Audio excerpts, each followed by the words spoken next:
नमस्कार, प्रणाम सभी साथियों को। मैं के पूनिया आप सभी का पुनः स्वागत करता हूं।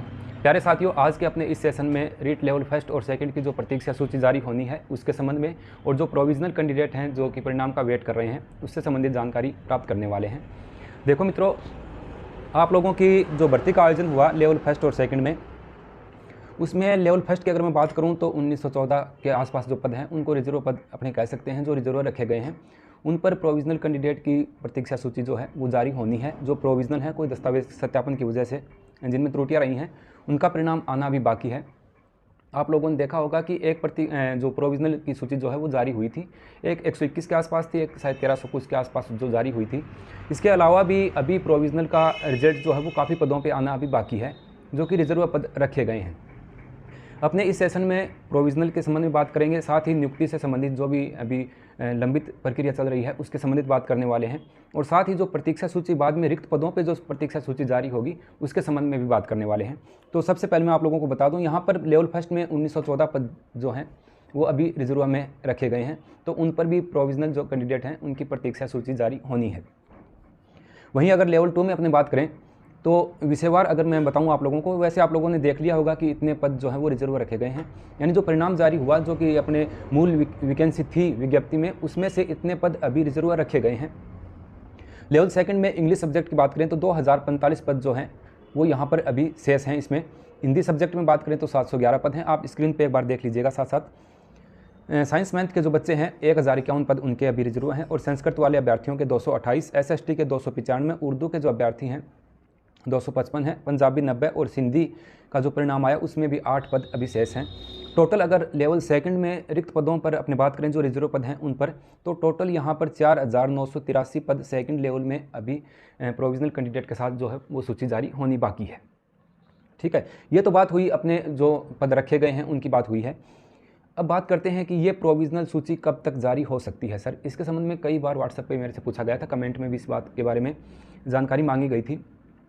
तो देखो मित्रों, मैं यहाँ पर आप लोगों को बता दूं, अभी अधीनस्थ बोर्ड ने लेटर बना करके अपने निर्वाचन आयोग के पास भेज रखा है दिल्ली, और स्वीकृति हेतु एक कॉमन लेटर बनाया है। अन्य भर्तियों का भी उसमें विवरण दिया गया है कि हम लोग कुछ परिणाम जारी करना चाहते हैं तो हमें परिणाम जारी करने की अनुमति दी जाए। वो लेटर आप लोग स्क्रीन पर थोड़ा सा इसमें देख लीजिएगा। नियुक्ति प्रक्रिया का अलग से लेटर जारी किया है, और अधीनस्थ बोर्ड जो है उन्होंने अलग से परिणाम जारी करने के लिए भेजा है। अब कब तक ये स्वीकृति मिल करके आती है, तो देखो अमूमन 12 से लेकर के 15 या 18 दिन तक इस प्रक्रिया में लग जाते हैं, क्योंकि स्वीकृति मांगी जाती है वो सचिवालय से जाएगी, तो एक चैनल से वो फाइल घूम करके दिल्ली जाएगी और वापस घूम करके आती है। तो इस पूरी प्रक्रिया के दौरान थोड़ा समय जो है वो तो लग ही जाता है। तो इसको स्वीकृति को भेजे हुए मेरे ख्याल में अभी 10-11 दिन का समय जो है वो हो गया है। जैसे ही अभी तो छुट्टियां चलेंगी 2-4 दिन, उसके पश्चात दशहरे के बाद में जो वर्किंग डे होंगे उसमें मेरे ख्याल में स्वीकृति मिल जाएगी। तो जो प्रोविजनल कैंडिडेट हैं रीट लेवल फर्स्ट और सेकंड के, उनकी लिस्ट जो है वो अपने को ज़रूर देखने को मिलेगी।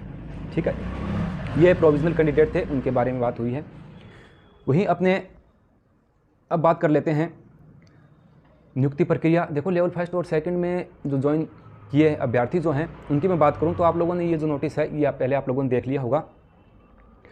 तो देखो, जिला आवंटन 566 है, और जिला परिषद द्वारा जो नियुक्ति के आदेश थे वो 3657 के आसपास थे, और पंचायत समिति ने जो आदेश निकाले थे वो 1554 के आसपास हैं। कार्यग्रहण करने वाले अभ्यर्थी जो हैं वो 3028 कार्यग्रहण करने वाले अभ्यर्थी हैं।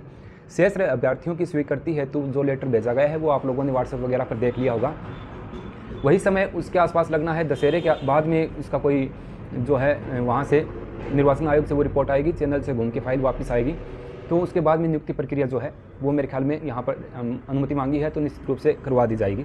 तो ये नियुक्ति प्रक्रिया से संबंधित जानकारी जो थी वो है। अब सबसे मुख्य और मेन बात ये थी कि रीट लेवल फर्स्ट और सेकंड में जो पद रिजर्व रहेंगे तो उन पर सर प्रतीक्षा सूची वेटिंग लिस्ट कब तक जारी हो सकती है।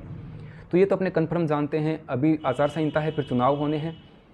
अगर सरकार सेम ही सरकार बनती है तो फरवरी या मार्च के आसपास जो प्रक्रिया वापस शुरू होगी इसी भर्ती की, तब काफ़ी बड़े पदों पर यहाँ पर अपने को रीट लेवल फर्स्ट और सेकंड में प्रतीक्षा सूची जो है वो निश्चित रूप से देखने को मिलेगी।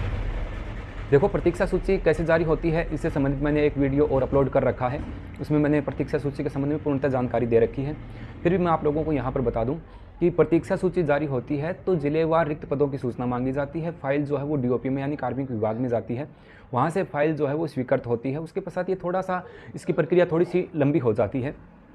हाँ, प्रतीक्षा सूची आप लोगों की काफ़ी बड़े पदों पे होगी। ये इस बात पे डिपेंड करता है, एक तो जो नॉन जॉइनर्स हैं जिन्होंने ज्वाइन नहीं किया, क्योंकि लेवल फर्स्ट और सेकंड के ऊपर तुरंत ही सेकंड ग्रेड की भर्ती थी और स्कूल व्याख्याता की भर्ती थी।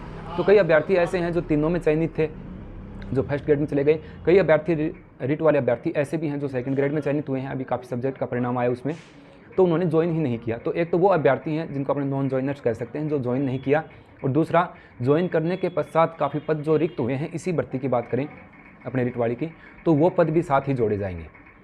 तो दोनों पदों को कॉमन मिला करके नॉन ज्वाइनर्स और जो छोड़ के चले गए, उन पदों का डाटा कलेक्ट होने के बाद डीओपी में फाइल जाएगी, और ये इस प्रक्रिया में मेरे ख्याल में फरवरी मार्च के आसपास का समय जो है वो आ जाएगा। जब प्रतीक्षा सूची आप लोगों की जारी होगी, उसमें अपने को कट ऑफ जो है उसमें गिरावट देखने को ज़रूर मिलेगी। लेकिन जो प्रोविजनल लिस्ट आनी है, इसमें कट ऑफ में कोई गिरावट नहीं होगी, इस बात को आप जानते हो। जो प्रोविजनल कैंडिडेट हैं उनको पहले ही मेन लिस्ट में शामिल कर रखा है इन्होंने, यानी कि जो पीछे कट ऑफ आई उसमें इन चीज़ों को शामिल कर रखा है, इसलिए प्रोविजनल की जो लिस्ट आती है उसमें कट ऑफ में गिरावट इसलिए नहीं आती है। कई बच्चे इसके बारे में पूछ रहे हैं, सर इसमें तो कट ऑफ में गिरावट नहीं आई, क्योंकि ये बच्चे पहले से वहाँ सेलेक्ट कर रखे हैं, उनको वहाँ पर जोड़ रखा है। ठीक है, तो प्रतीक्षा सूची जब जारी होगी, इसके बारे में जो भी डाटा वगैरह उपलब्ध होंगे, भाई कितने पद कहाँ कहाँ रिक्त रहे हैं, कितने पदों पे आ सकती है, इसकी जानकारी आने वाले समय में मैं ज़रूर लेकर के आप लोगों के साथ साझा करूँगा। ठीक है, अब बात करते हैं कि कई अभ्यर्थी ऐसे हैं जिनका परिणाम अभी सेकंड ग्रेड का फाइनली परिणाम जो है वो आना बाकी है। जैसे मैं एसएसटी की बात करूँ, सेकंड ग्रेड में काफ़ी अच्छे अंक हैं उनके, और यहाँ उन्होंने सोचा कि आचार संहिता में ये सेकंड ग्रेड में टाइम लगेगा, तो ऐसे अभ्यर्थी जो हैं वो रिट में ज्वाइन कर चुके हैं। हालांकि वो उनको छोड़ना पड़ेगा, क्योंकि वो कह रहे हैं कि हम लोग यहाँ से छोड़ के रिट को छोड़ करके सेकंड ग्रेड में बाद में ज्वाइन करेंगे। तो इसमें ऐसे अभ्यर्थियों की संख्या भी काफ़ी होगी जो एक बार रिट में ज्वाइन तो कर लिया, लेकिन फिर वो सेकंड ग्रेड में जाएंगे या फर्स्ट ग्रेड में जाएंगे, जो परिणाम बचे हुए हैं आने उसमें। तो आप निश्चित रहें, खाली पदों की संख्या, रिक्त पदों की संख्या रिट भर्ती में काफ़ी बड़े लेवल पे होने वाली है, और कट ऑफ भी जब इसकी प्रतीक्षा सूची जारी होगी तो बड़े लेवल में कट ऑफ जो है वो भी अपने को एकदम डाउन देखने को मिल सकती है। ठीक है, कम से कम 1 या 1.5 के आसपास तो अपने प्रत्येक सब्जेक्ट में मान सकते हैं कि हाँ इतनी कट ऑफ जो है वो डाउन आ सकती है, क्योंकि बड़े लेवल में कट ऑफ जो है वो उसमें गिरावट जो है वो देखने को मिलेगी। तो ये कुछ महत्वपूर्ण जानकारी जो आप लोगों के द्वारा बार बार पूछी गई थी, इसके संबंध में मैंने ये आप लोगों के साथ जानकारी साझा की है। वीडियो अच्छा लगे तो अपने दोस्तों के साथ शेयर कीजिएगा, लाइक कीजिएगा। मिलते हैं किसी नेक्स्ट सेशन में नई जानकारी के साथ, तब तक के लिए नमस्कार, जय हिंद।